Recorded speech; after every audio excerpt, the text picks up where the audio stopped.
Hi friends, నేనైతే ఏం చేస్తున్నానో చూడండి. అక్కేంటి ఇన్ని కట్ చేసి పెట్టుకుంది అనుకుంటున్నారా? ఏం చేస్తున్నానో గెస్ చేయండి. నేను చేసేది ఏంటో మీకే తెలుస్తుంది. Is the curry. చూడండి, మిర్చి, ఆనియన్, సోరకాయ, టమాటా, మునక్కాయ, కొత్తిమీర, ఇది కరివేపాకు, ఇదిగో ఎల్లిపాయ ముద్ద. ఇప్పుడైతే నేను ఎల్లిపాయ ముద్ద వేస్తున్నా.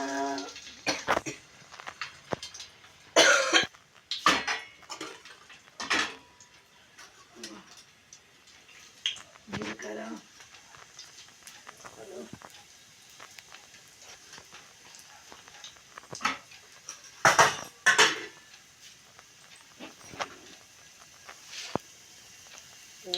ఇప్పుడైతే నేను మిర్చి వేస్తున్నా. ఇప్పుడైతే వేగినాయి మిర్చి.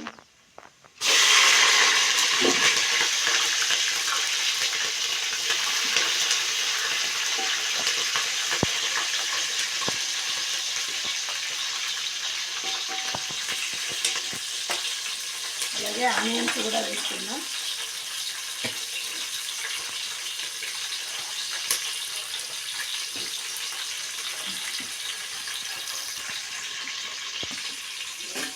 ఇదైతే వేగుతున్నా. ఇప్పుడైతే కరివేపాకు వేస్తున్నా. మా చెట్టు కరివేపాకు కొంచెం వేగితే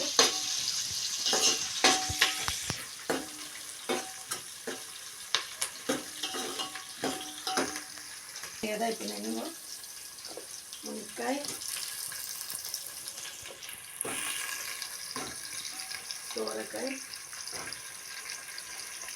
సోరకాయ కూడా మా చెట్టుదే.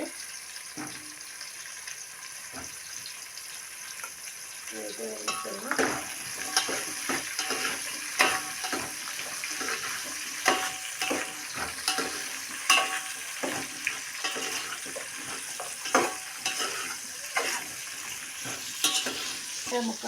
వంకాయ ముక్కలు కూడా వేస్తున్నా.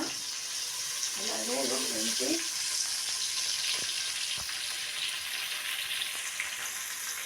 మెంతి రెడీ చేస్తున్నా.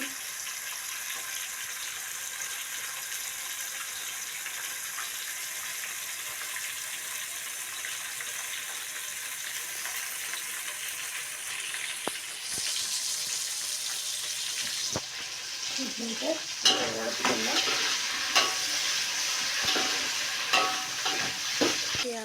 ఇప్పుడైతే టమాటా ముక్కలు కూడా వేస్తున్నా. అలాగే కొత్తిమీర కూడా వేస్తున్నా.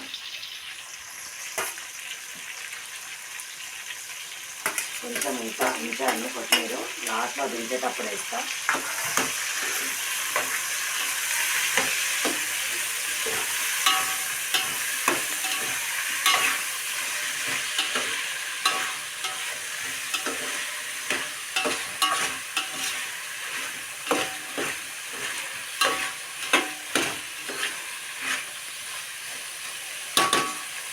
ఇప్పుడైతే మూత పెట్టి ఒక 10 నిమిషాలు ఉంచుతా.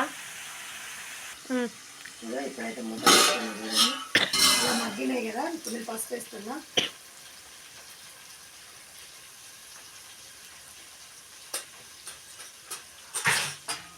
ఒకసారి ఉప్పు వేస్తున్నా.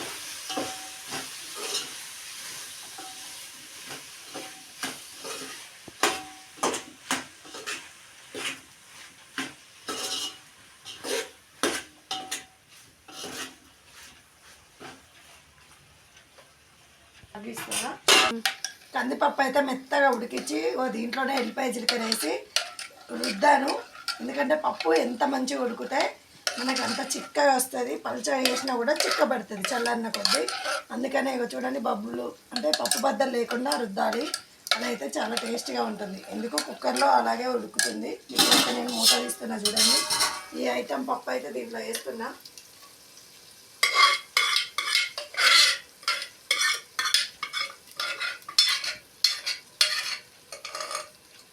ఒకసారి కలుపుకుందాం.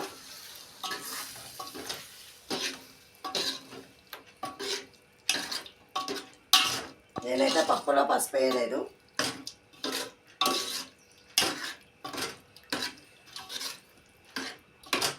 ఇప్పుడైతే నేను ఇదిగో దీనికోసం అయితే చింతపండు నానబెట్టి పెట్టుకున్నా చూడండి. చింతపండు అయితే నేను దీంట్లో వేస్తున్నా చేసి.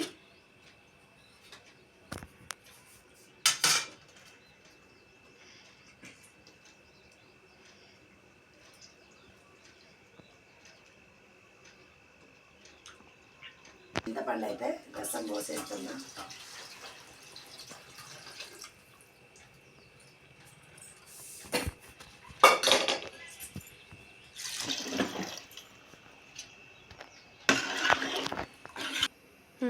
చూడండి కారం వేస్తున్నా. మిర్చి వేసిన, కాకపోతే కారం కూడా వేయాలి.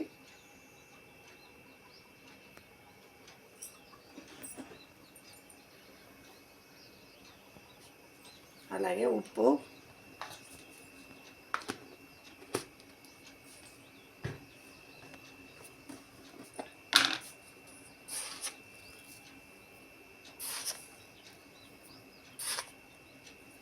నేనైతే నా అందరూ కొద్దిస్తున్నా. మీరు ఎంత తింటారో అంత వేయండి.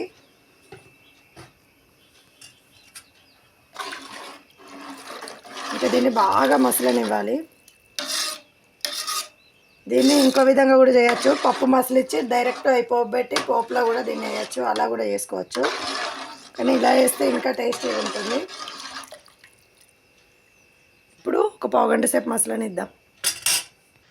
ఇప్పుడైతే కరివేపాకు, రెమ్మలు కూడా వేస్తున్నా. రెమ్మెందుకు ఎత్తాను? కొత్తిమీర, సాంబార్ మసాలా,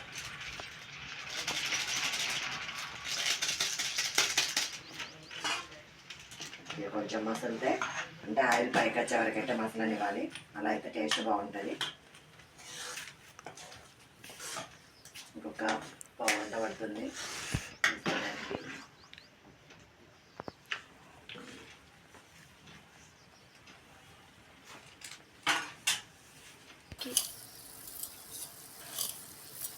దాన్ని అయితే బాగా మసలించాలి.